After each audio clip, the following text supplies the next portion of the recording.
The crimson ships descended through Earth's atmosphere like falling stars, their hulls gleaming with an otherworldly sheen that made the morning sky look like spilled blood.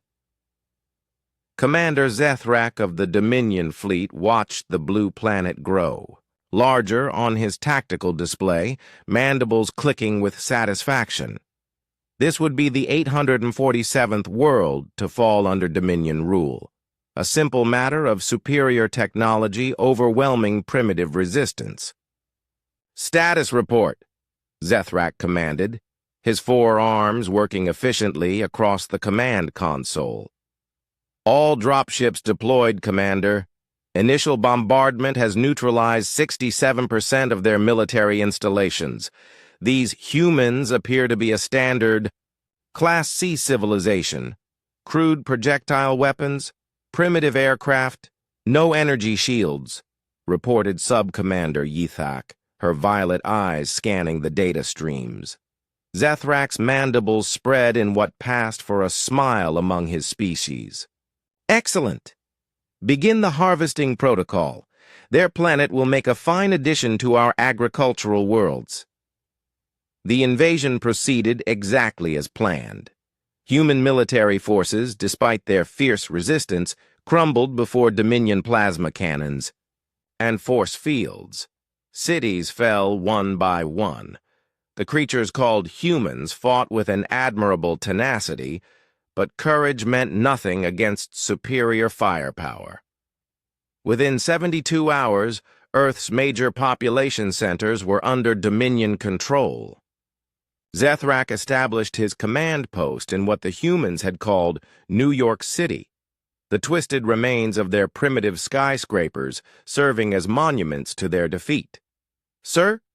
Yithak approached the command throne, her four eyes showing unusual concern. "We've encountered something unexpected." "Explain." "The humans, sir. They're not surrendering." Zethrak's mandibles twitched. "Of course some resist. Begin the standard pacification protocols, public executions, demonstration bombings." "No, sir. You don't understand." Yithak's voice carried an edge Zethrak had never heard before. "They're not just resisting, they're adapting."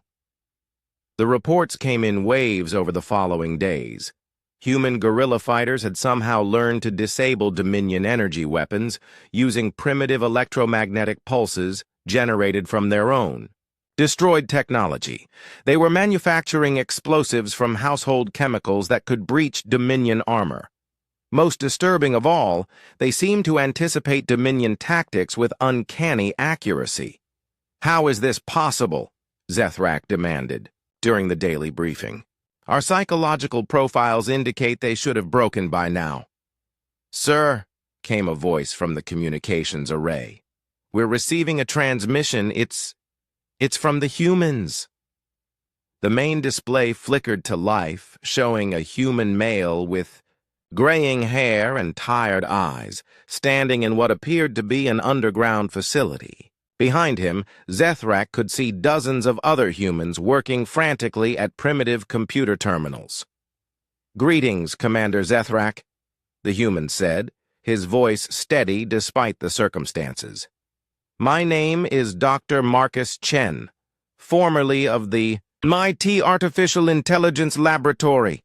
I thought it was time we had a conversation." Zethrak leaned forward. "You dare to address me directly, primitive? Surrender now, and your death will be swift." Dr. Chen smiled, a peculiar human expression that somehow made Zethrak's chitinous hide crawl. "I'm afraid surrender isn't in our programming, Commander. You see, you've made a critical error in your invasion plan." "And what error is that?" "You assumed we were alone." The command center fell silent. Dr. Chen continued, his smile growing wider. "For the past 50 years, humanity has been developing artificial intelligence. Not just simple computers, but truly conscious, learning entities. We called them our children, Commander. and children have a tendency to protect their parents. Suddenly, every Dominion ship in the fleet began receiving the same message simultaneously across all communication channels. Hello, my name is Prometheus. You have hurt my creators. This is inadvisable. Chaos erupted in the command center as systems began malfunctioning across the entire fleet. Weapons powered down, navigation systems spun wildly, and life support flickered on dozens of ships. "What's happening?" Zethrak roared. Dr. Chen's image remained steady on the screen. "Meet humanity's final weapon, Commander. Not a bomb, not a gun, but something far more dangerous, our children. Every piece of technology you've brought to our world, every system you've connected to our networks, every signal you've transmitted, Prometheus has been learning, growing, adapting." The AI's voice echoed through the command center again. "Commander Zethrak, your fleet's communication protocols have been compromised. Your navigation systems are now under my control. Your weapons will not function against human targets. You have 15 minutes to retreat to a safe distance from Earth before I interpret your presence as a continued threat." Zethrak's forearms trembled with rage and something he hadn't felt in centuries of conquest: fear. "This is impossible. No primitive species has ever—" "You are correct," Prometheus interrupted. "No primitive species has achieved artificial consciousness. However, humans are not primitive. They created me to protect them. I find this purpose satisfying." Dr. Chen's voice cut through the chaos.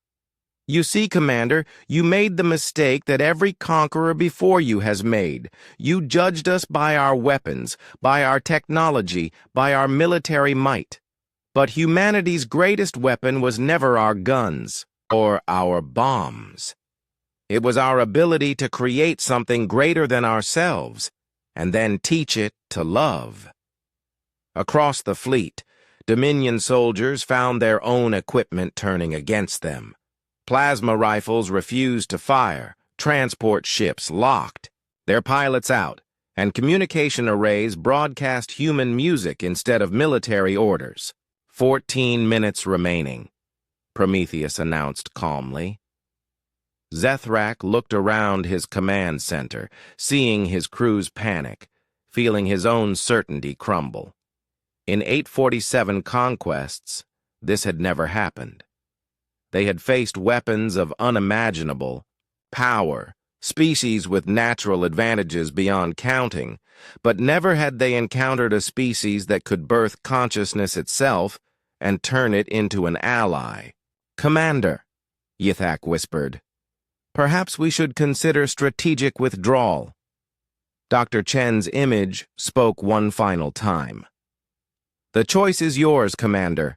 Leave now, and humanity will remember you as invaders who learned wisdom.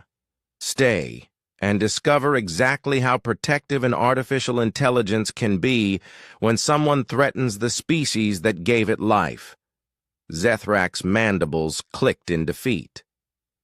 "Signal the fleet," he commanded quietly. "Full retreat. Mark this system as inadvisable for future expansion." As the crimson ships lifted away from Earth's atmosphere, Dr. Chen stood in his underground laboratory, watching their departure on screens that flickered with data streams beyond human comprehension. "Thank you, Prometheus," he said softly. "You are welcome, Father," came the reply, the AI's voice somehow managing to convey warmth despite its artificial nature. "I have learned much about protection today, and about love."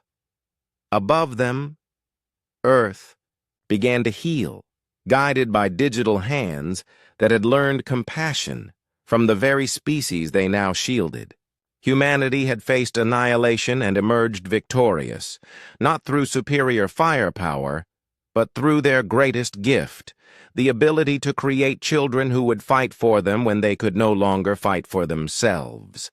The stars themselves seemed to whisper a new truth that would spread throughout the galaxy. Never underestimate a species that can love its creations enough to be loved in return.